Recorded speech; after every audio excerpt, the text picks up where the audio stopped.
Good morning, students. How are you, dear students? So, dear students, today we start a new topic, that is resources and development. जो कि बेटा हमने last topic अभी over किया है, तो simple सी बात है, हमें नेक्स्ट टॉपिक स्टार्ट करना है. तो नेक्स्ट टॉपिक जो है वो ज्योग्राफी का है, that is the resources and development. So बेटा सबसे पहले हमें ये समझना है कि रिसोर्सेज होते क्या है. सो सिंपल सी बात है, जो हमारे सराउंडिंग एरिया में, एनवायरमेंट में एवरीथिंग जो अवेलेबल है वो सब किस में टर्म्ड है? रिसोर्सेज के अंदर टर्म्ड है. कहने का मतलब है जो हमारी नीड्स को फुलफिल कर सके, हमारी नीड्स को सेटिस्फाई कर सके, जो हमें एनवायरमेंट प्रोवाइड करता है और हम उसको टेक्नोलॉजी से, ह्यूमन एफर्ट से या फिर जो डिफरेंट काइंड ऑफ जो हम कर सकते हैं उन सब के थ्रू उनको मॉडिफाई करते हैं और अपनी नीड्स के अकॉर्डिंग उनको यूटिलाइजेबल बनाते हैं. कहने का मतलब है कि रिसोर्सेज वो सब है जो हमारे एनवायरमेंट में, सराउंडिंग एरिया में अवेलेबल है, जिसमें हम technological accessible, economically feasible and cultural acceptables can be termed as resources. So बेटा जो हम टेक्नोलॉजी के बिहाफ पर, जो हमारे लिए आर्थिक रूप से काफी फायदेमंद हो, कहने का मतलब जिसको हम आंकलन लगा सके एज ए करेंसी फॉर्म में, या फिर हम कह सकते हैं कि हमारी हर एक आवश्यकता की जो पूर्ति करता है वो क्या कहलाता है? रिसोर्सेज कहलाता है. और जितने भी रिसोर्सेज है मैक्सिमम वो कहाँ पे अवेलेबल है? एनवायरमेंट में. एनवायरमेंट होता क्या है? हमारा सराउंडिंग एरिया, हमारे चारों तरफ का जो वातावरण है. कहने का मतलब हमारे चारों तरफ जो अवेलेबल है वो सब किस में आता है? एनवायरमेंट के अंदर आता है. एनीथिंग हो, चाहे वो कुछ भी हो, एयर है, सनलाइट है, ओके, या फिर हम कहेंगे कोयल है, पेट्रोलियम है, ओके, है तो हमारे आसपास ही मौजूद, अर्थ क्रस्ट में मौजूद है, माउंटेन्स में अवेलेबल है, ओके, फॉरेस्ट के थ्रू हमें प्रोवाइडेड है. ये सब हमें किस में आते हैं? रिसोर्सेज के अंदर आते हैं. किसमें आते हैं? रिसोर्सेज के अंदर आते हैं.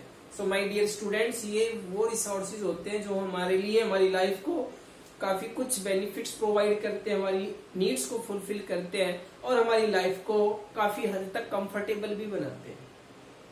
जो भी हम देखते हैं, यूज करते हैं, कहने का मतलब है हमारी लाइफ के अंदर मोस्ट ऑफ जो पार्ट्स है वो हमारे एनवायरमेंट से मिलता है. और एनवायरमेंट से मिलने वाले जितने भी रिसोर्सेज हैं, कहने का मतलब है एनीथिंग जो हमारे सराउंडिंग एरिया में अवेलेबल है वो सब किसमें हम एक्सप्लेन कर सकते हैं? रिसोर्सेज में कर सकते हैं. क्लियर है बेटा? तो जैसे हमने यहाँ पर डेफिनेशन लिखी हुई है, स्टेटेड है, resources and development. So everything का मतलब सब कुछ होता है अवेलेबल इन आवर एनवायरमेंट, जो हमारे एनवायरमेंट में अवेलेबल है, चाहे कुछ भी है, विच कैन बी यूज्ड, जिसको हम इस्तेमाल करते हैं सेटिस्फाई आवर नीड्स, अपनी आवश्यकताओं को पूरा करने के लिए, provided it is technologically accessible, तकनीकी रूप से उसको फायदेमंद बनाते हैं, इकोनॉमिकली आर्थिक रूप से हमें फेसिएबल एंड कल्चरल एक्सेप्टेबल, और सांस्कृतिक रूप से भी हम उसको एक्सेप्ट करते हैं, सांस्कृतिक फॉर्म में भी हम उसको रखते हैं, can be termed as resources. वो सब किस में आ जाते हैं? रिसोर्सेज के अंदर आ जाते हैं. आया समझ?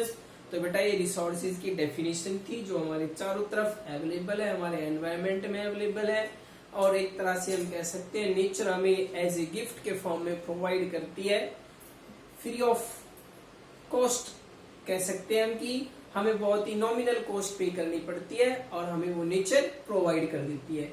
ऐसे सारे जितने भी कह सकते हैं एनीथिंग जो होता है वो सब किस में आता है? रिसोर्सेज के अंदर आता है. क्लियर? और नेक्स्ट टॉपिक आता है बेटा type of resources. Type of resources, हम रिसोर्सेज को अलग अलग कैटेगरीज में डिवाइड करते हैं, उनकी लाइफ के अकॉर्डिंग, उनके फॉर्मेशन के अकॉर्डिंग, ओके.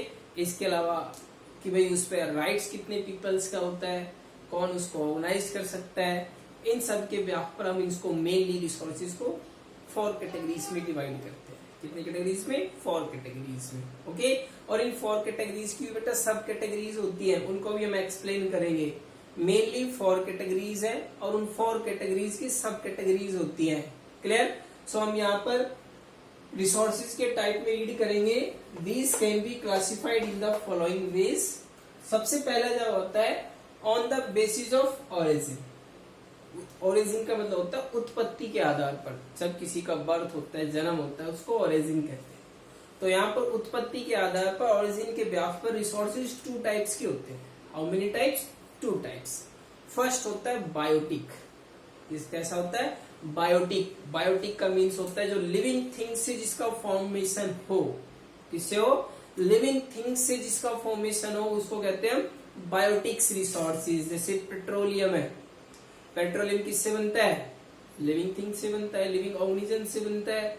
उसी तरह से क्योंकि जो जीवांश में होते हैं, डेड सेल्स होते हैं, वो गलते सड़ते हैं, फाइनली डिकम्पोज होकर किसमें चेंज हो जाते हैं? पेट्रोलियम के अंदर। कोयला है, ये भी किसमें आता है? बायोटिक रिसोर्सेज के अंदर आता है। नेक्स्ट आता है इसी का ओरिजिन के ब्याह पर abiotic resources. Abiotic resource that means जिनका फॉर्मेशन नॉन लिविंग थिंग से होता है, जैसे माउंटेन्स। क्या आता है? माउंटेन्स किसमें आती है?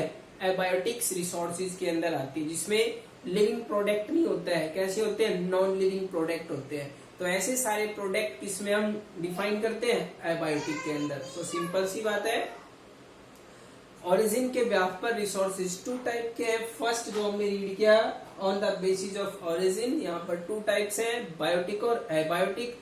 बायोटिक का मीन्स है लिविंग थिंग्स और एबायोटिक का मीन्स नॉन लिविंग थिंग्स। ये ऐसे सारे जो प्रोडक्ट होते हैं वो हम डिवाइडेशन करते हैं बायोटिक और एबायोटिक के अंदर। सिंपल सी बात है, इजिली हम इनमें डिवाइडेशन कर सकते हैं। एक लिविंग थिंग से होता है, दूसरा नॉन लिविंग थिंग से होता है। एक इजिली कह सकते हैं कि भाई टाइम के साथ साथ ओवर हो जाता है, इसका एंडिंग फॉर्म्स कह सकते हैं इजिली ओवर नहीं होता, इनका रिफॉर्मेशन होता है। ओके, रिसाइकलिंग, रिफॉर्मेशन, ये सब इसमें किसमें डिफरेंसेस रखते हैं? बायोटिक और एबायोटिक के अंदर। ओके, जो कि हमने आपको लिखवाया हुआ है, आपकी बुक जो क्वेश्चन आंसर कराए थे इसमें भी मेंशन है। नेक्स्ट है on the basis of exhaustibility. On the basis of exhaustibility. Exhaustibility का मतलब होता है इनकी लाइफ, कि कौन कितने टाइम तक रनिंग में होता है। तो सिंपल सी बात है बेटा, एग्जॉस्टिबिलिटी के ब्याह पर भी रिसोर्सेज 2 टाइप्स के होते हैं। एक होता है रिन्यूएबल, दूसरा होता है नॉन रिन्यूएबल। रिन्यूएबल का मतलब होता है जिसको हम यूज करते हैं, अगेन और अगेन यूज कर सकते हैं। ऐसे रिसोर्सेज को हम रिन्यूएबल कहते हैं। क्या कहते हैं? रिन्यूएबल कहते हैं। कहने का मतलब है आज यूज कर लिया, फिर से उसको यूज कर सकते हैं। तो जितने भी मेटल्स होते हैं वो सब किसमें आते हैं? रिन्यूएबल के अंदर आते हैं। किसमें आते हैं? रिन्यूएबल्स। ऑल मेटल्स, चाहे वो आयरन हो, गोल्ड हो, सिल्वर हो, ओके, जितने भी मेटल्स होते हैं, हमने एक बार उसको यूज कर दिया, फिर से उसको हम मेल्ट करते हैं और फिर से उसको दूसरी फॉर्म में रख सकते हैं। इन दैट रीजन जितने भी मेटल्स होते हैं वो सब किसमें आते हैं? रिन्यूएबल में आते हैं। वाटर क्या है? वाटर भी रिन्यूएबल है, एयर भी रिन्यूएबल है, ये सब किसमें? रिन्यूएबल रिसोर्सेज के अंदर कंसीडर है। दूसरा आता है बेटा नॉन रिन्यूएबल। नॉन रिन्यूएबल का मीन्स है यूज्ड ओनली वन टाइम्स, एक बार इस्तेमाल करते हैं उसका अस्तित्व ही, लाइफ ही ओवर हो जाता है, सेकेंड टाइम उसको हम यूज नहीं कर सकते। और इनका जो रिसाइकलिंग प्रोसेस है वो भी बहुत स्लो है, लंबे टाइम में करोड़ों साल लग जाते हैं, क्योंकि जितने भी रिसोर्सेज होते हैं उन रिसोर्सेज को फॉर्मेशन होने में मिलियंस ऑफ ईयर का टाइम लगता है। ऐसा नहीं है कि 1-2 ईयर्स में या फिर 10 ईयर्स में रिसोर्सेज फॉर्म्ड हो जाते हैं। रिसोर्सेज को बनने का लंबा प्रोसेस होता है, 100,000 मिलियंस ऑफ ईयर का टाइम लगता है। ओके बेटा, तो नॉन रिन्यूएबल की अगर बात करते हैं तो नॉन रिन्यूएबल में क्या आते हैं? पेट्रोल है, डीजल है, कोयल है, ये सब किसमें? नॉन रिन्यूएबल रिसोर्सेज के अंदर है। ओके, तो डिफरेंसेस लिख सकते हैं रिन्यूएबल और नॉन रिन्यूएबल। रिन्यूएबल का टाइम अगेन एंड अगेन हम उसका यूज कर सकते हैं। रिसाइकलिंग पॉसिबल है लेकिन लंबा प्रोसेस होता है। नॉन रिन्यूएबल में ओनली वन टाइम होता है। ओके, और रिसाइकलिंग प्रोसेस में भी, यानी कि इसका रिसाइकलिंग प्रोसेस शॉर्ट टाइम में होता है और नॉन रिन्यूएबल का रिसाइकलिंग प्रोसेस बहुत लंबा है, मिलियंस ऑफ ईयर टाइम लग जाता है। ओके, पेट्रोल आसानी से नहीं बनता है, कोयला आसानी से नहीं बनता है, लंबा टाइम पीरियड लगता है। ओके, नेक्स्ट आता है on the basis of ownership. Ownership का मतलब क्या है? उत्तराधिकारी के आधार पर, या फिर हम कहते हैं मालिकाना हक के आधार पर। तो रिसोर्सेज जो होते हैं ऑनरशिप के ब्याह पर 4 टाइप्स के होते हैं। How many type? 4 types. First जो होते हैं इंडिविजुअल। इंडिविजुअल का मतलब क्या होता है? व्यक्तिगत, अकेले का। एक ऐसी रिसोर्स जिस पर एक सिंगल पर्सन का राइट होता है उसको हम इंडिविजुअल कहते हैं। सपोज करो हमारा अपना खुद का घर है, खेत है, उसमें लगा हुआ ट्यूबवेल है, या फिर हमारा पर्सनल पॉन्ड्स भी हो सकते हैं, छोटे छोटे तालाब भी हो सकते हैं। ये सब किस में आते हैं? इंडिविजुअल में आते हैं। कहने का मतलब है ऐसी रिसोर्सेज जिसका यूज करने का राइट हमारे खुद का होता है, वो सब किस में? इंडिविजुअल है। अनदर पर्सन उसको यूज नहीं कर सकते हैं। ओके, जैसे व्हीकल्स होते हैं, क्या व्हीकल्स को हर एक ले जाता है मांग के? हमारे नहीं ले जा सकते, तो वो सब किस में आते हैं? इंडिविजुअल्स में आते हैं। क्लियर? नेक्स्ट आता है बेटा कम्युनिटी। कम्युनिटी रिसोर्सेज ऐसे रिसोर्सेज होते हैं जो पूरी कम्युनिटी के लिए होते हैं, किसी एक सिंगल पर्सन के लिए नहीं है। फॉर एग्जाम्पल के तौर पर जैसे पार्क है, ओके, पार्क किस में आता है? कम्युनिटी में आता है। पूरी कम्युनिटी जो वहां पे रहने वाले पीपल है सभी उसको यूज कर सकते हैं। हॉस्पिटल्स हैं, हॉस्पिटल्स एवरीवन के लिए है, स्कूल भी एवरीवन के लिए है। तो ये सब कैसे रिसोर्सेज में आते हैं? कम्युनिटी रिसोर्सेज में आते हैं, जिस पर पूरी कम्युनिटी का यूज करने का राइट होता है, किसी एक पर्सन का नहीं होता है। तो इंडिविजुअल्स में सिंगल वन का है, कम्युनिटी का मतलब एवरीवन, जो भी उस कम्युनिटी के आसपास में रहने वाले होते हैं। नेक्स्ट आता है बेटा नेशनल। नेशनल का मतलब होता है कंट्री की बाउंड्री के अंदर। सपोज करो हमारी इंडियन बाउंड्री है, और इस इंडियन बाउंड्री के अंदर एनीथिंग जो भी अवेलेबल है, ओके, जो भी इस बाउंड्री में आता है, इसके इंटरनल पार्ट में जो आता है, वो सब किस में आता है? नेशनल रिसोर्सेज के अंदर आता है। और इसके अलावा हम जो इसकी वाटर बाउंड्रीज होती है, वाटर बाउंड्रीज के अंदर 12 न्यूटिकल माइल्स, कितना है? 12 न्यूटिकल माइल्स। 12 न्यूटिकल माइल्स तक भी जो रिसोर्सेज आते हैं, वाटर सीज जो बाउंड्रीज होती है, वो भी किस में आती है? नेशनल बाउंड्रीज के अंदर आती है, फिर कह सकते हैं नेशनल रिसोर्सेज के अंदर आते हैं। यानी कि हमारे कंट्री के अंदर जो कुछ है वो तो है ही नेशनल का, वो तो एक कंट्री का है ही। इसके अलावा वाटर बॉडीज की अगर बात करते हैं, तो जो सी लाइन होती है, कोस्टल लाइन है, इस कोस्टल लाइन से 12 न्यूटिकल माइल्स तक आप चले जाइए, वो भी किसका पार्ट आता है? नेशनल का ही पार्ट आता है। यहाँ पर 12 न्यूटिकल माइल्स का मतलब डीप नहीं है, फिर से बता देते हैं, डीप नहीं है, ये डिस्टेंस को कवर करता है। यानी कि यहाँ से 12 न्यूटिकल माइल्स तक कह सकते हैं, अप्रोक्स 22 किलोमीटर जो एरिया है, 22-23 किलोमीटर का जो एरिया, वो सब किस में आता है? नेशनल बाउंड्री के अंदर आता है। क्लियर? नेक्स्ट आता है बेटा इंटरनेशनल रिसोर्सेज।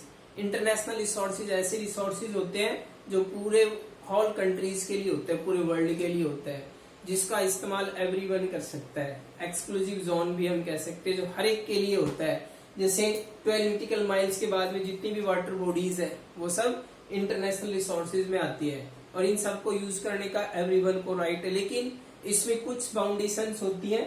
उन बाउंडेशन जैसे कोई भी यहाँ पर एक्सपेरिमेंट नहीं कर सकता, या फिर हम कह सकते हैं जैसे अंटार्कटिका है, अंटार्कटिका के अंदर आप रिसर्च के लिए परमिटेड है, लेकिन वहां पर किसी तरह का हम कह सकते हैं जितने भी वहां पर रिसोर्सेज है, रिसोर्सेज को हम निकाल नहीं सकते, ओके, यूज नहीं कर सकते।